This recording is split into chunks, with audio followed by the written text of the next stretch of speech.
Hi everybody, and welcome to a little one-off video. So, I ran into an issue and I thought, let's make a quick video about it. So I am working on this rig for a project here, this really cool mech knight guy, and I'm just building my rig as normal, and I got to a point where how I built the arms has become a problem. Now the problem is I've got an IK setup, and when I create an IK handle, the arm jumps, and it jumps way too much. And I'll show you kind of what it looks like right now with a quick sloppy pull vector constraint. I'm going to create my control. I'm going to point snap it to my lower arm L here and parent it underneath that, so that it has the correct direction. I'll freeze transformations on it, and I'll pull that out. So now you can see I've got it sitting outside the arm in what should be the correct direction. The only problem is when I go to do a pull vector constraint on this, and I'll kind of zoom in here, I can unparent my curve. This is where I would normally hit my GRP button up on my shelf and create a group, but I don't have to show you the issues that I'm running into here. So I'm just gonna grab the control, and I'm gonna go up to my arm IK handle that matches it, and I'm gonna hit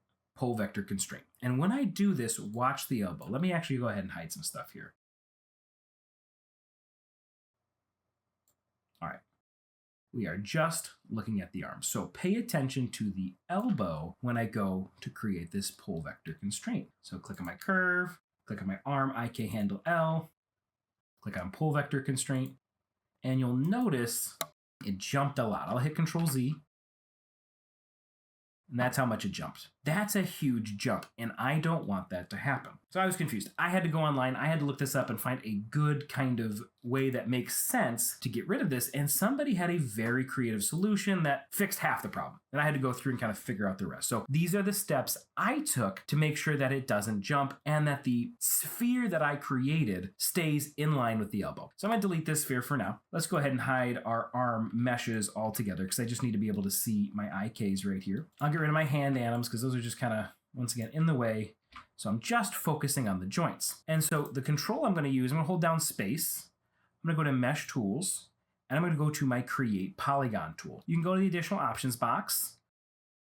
I don't have anything fancy in here, so you can hit Reset Tool, just make sure everything's good to go.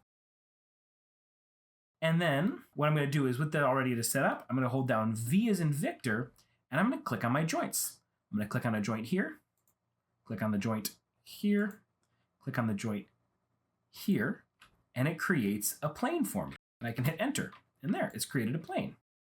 I'll do it to the other arm because this way that I am creating this, I'm creating both arms at the same time, so I don't have to repeat myself. Grab the same tool, holding down V, snap it to these 3 points, and there we go. We've got 2 planes, and I can hit Enter. And now these planes, these vertices on these planes are following the way they're supposed to. So now we need to get these out of the elbows. You could try to scale them, but if you scale them, your pivot point is all the way down here, and that doesn't help. So instead, what I'm gonna do is I'm gonna take these 2 planes that I created.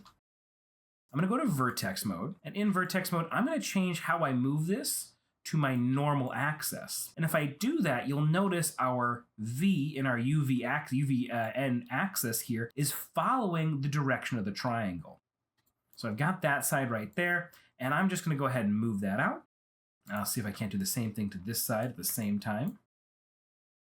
Okay, good. It looks like it's moving each of them out on their own V-axis.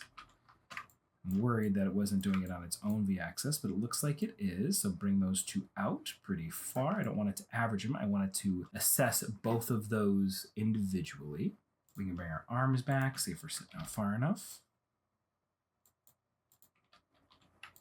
We are not. So grab those surfaces again. Go to vertex, vertex. Keep pulling them out. Control 1. And so it looks like it's out at a weird angle, but it's following the direction of this upper arm. And I want it out just a little bit farther, maybe right about there. That feels better. All right, so now with these undone, I can go ahead and get rid of these circles. I'll just create brand new ones. I'll create a circle, and I'll take this one and I'll hit W. Make sure you're on object mode, WV, and snap that out. I did this correctly to this point right here.